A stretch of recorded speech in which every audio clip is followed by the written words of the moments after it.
Hello everybody, I'm Count Christo. This is Victoria 3. This is a 9-year-old video from someone who somehow has less views than me. And this is, less subscribers than me. This is EU4. And I'm going to tell you about how they're all connected. So let's start with the video. So this is a video about why Rome 2 failed. Rome Total War 2, for those of you that don't know, had a catastrophically bad release. It was very buggy, and the game was just not very good. And the backlash against that was extensive. And young little Christo, 9 years ago, so I was 18? I was probably 17 when the game came out, something like that. Was very disappointed, because I really liked the Total War games. And this was before I'd ever played a Paradox game. And a little while after the game came out, I swear I'm going somewhere. This is an interesting story, I promise. At least it's somewhat interesting anyway. A little while after the game came out, this video came out, and I watched it and I enjoyed it. And there was a part 2. And the part 2 included this. It was talking about the fact that in Rome 2, you couldn't tell why your opponents were making certain decisions. You couldn't tell how the diplomacy would work. You couldn't tell what you needed to do to make the AI accept or refuse your diplomatic requests. Whereas in Crusader Kings 2, you had these opinion things. You had things telling you, okay, there's this many reasons from state diplomacy, this many reasons because you're dishonorable, this many reasons from murdered close kin. That's why they feel this way about you.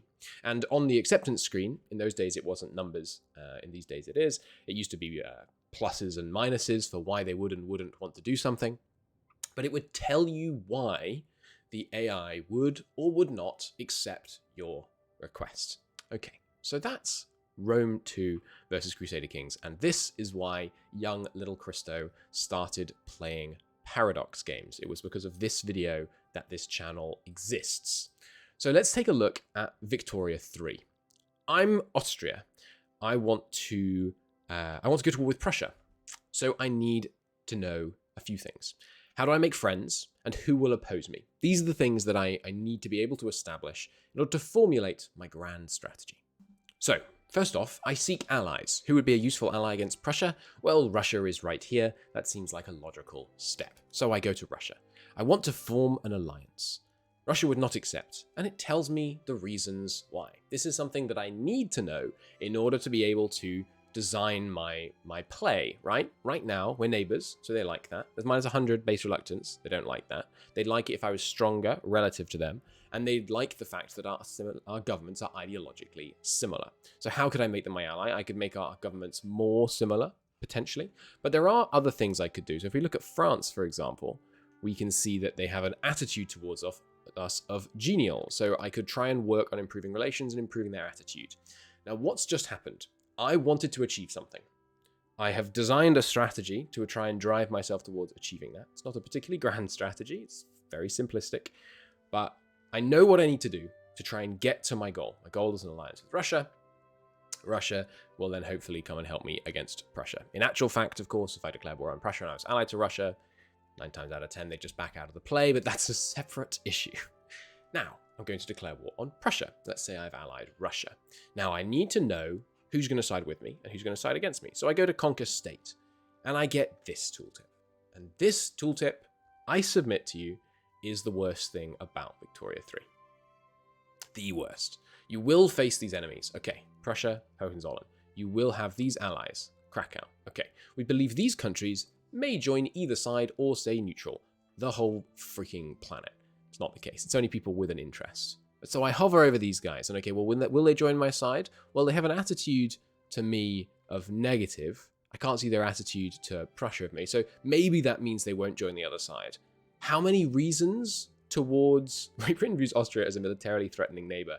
Britain, you should look at a map sometime. Anyway, I don't know their relations towards Austria on this screen, though I'm sure I could find it. What I also don't know is how many reasons towards joining my side or the enemy's side will this give us, and that's the same on all of them. So let's say I do a Conquer State.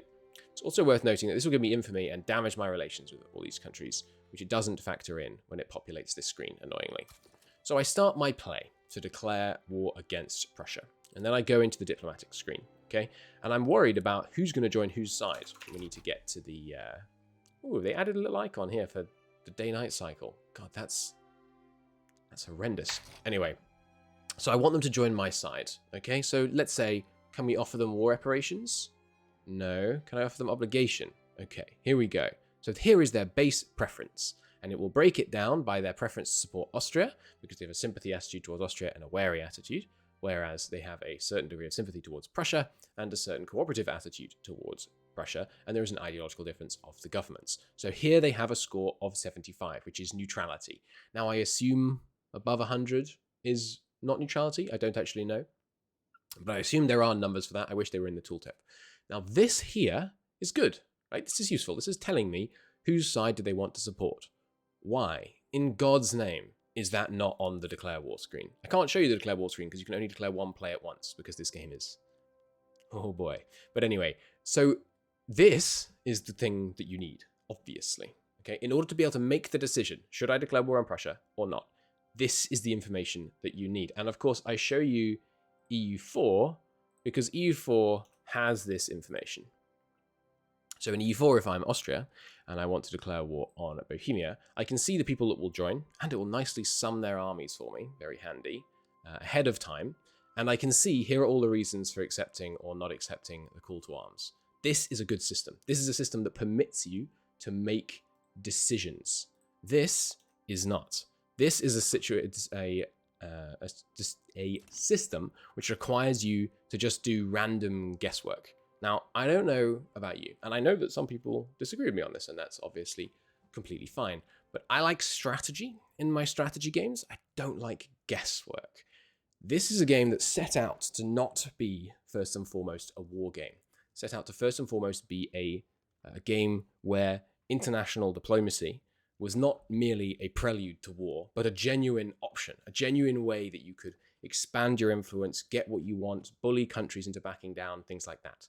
And frankly, it's not, because you can't tell whether a country is going to back down ahead of time, because you can't tell who's going to back whose side. And even if your side does have pretty overwhelming odds, the AI will very, very rarely back down regardless, until you're, breaking the infamy cap and going like stupidly huge. So, I mean, that's the video, really. It's a short video. The key fundamental to a good diplomatic system, and this is true in all strategy games, is that the player must have a goal, know what they should do to get to that goal, and then be able to follow that through and execute. That is the key part of enjoying diplomacy in a strategy game. If what you're doing is just constantly thinking, well, might work, I'll do that. There's no skill. There's no skill, there's no tactics, there's no satisfaction of, I had a goal, I worked towards a goal, I executed, I delivered. Now, it's entirely possible, obviously, that the player doesn't know what steps they need to take to get from A to B, to get from where they are to their goal, and that's fine. I don't mind if the systems are very, very complicated and very, very convoluted, and it takes hundreds and hundreds of hours to learn how you need to get towards your goal. That's totally fine, but there needs to be a path. There needs to be the information that the player needs delivered to them. Now, I could just keep saying this over and over, but I think I've made my point. And, of course, I just wanted to bring up the Why Rome 2 failed video, because I think it's funny that that's my entire, thousands. I checked recently. I have something like, I think it's 8,000 hours in Paradox games, and it all started because I watched that YouTube video 9 years ago. Anyway, thanks for watching. Hope you enjoyed it. Those of you that stuck around to the end, if you're wondering why I haven't been uploading, it's just because I'm playing games that you don't want to see me play. When I'm playing games that you do want to see me play, I will be recording it, and the videos will resume. See you next time. Bye.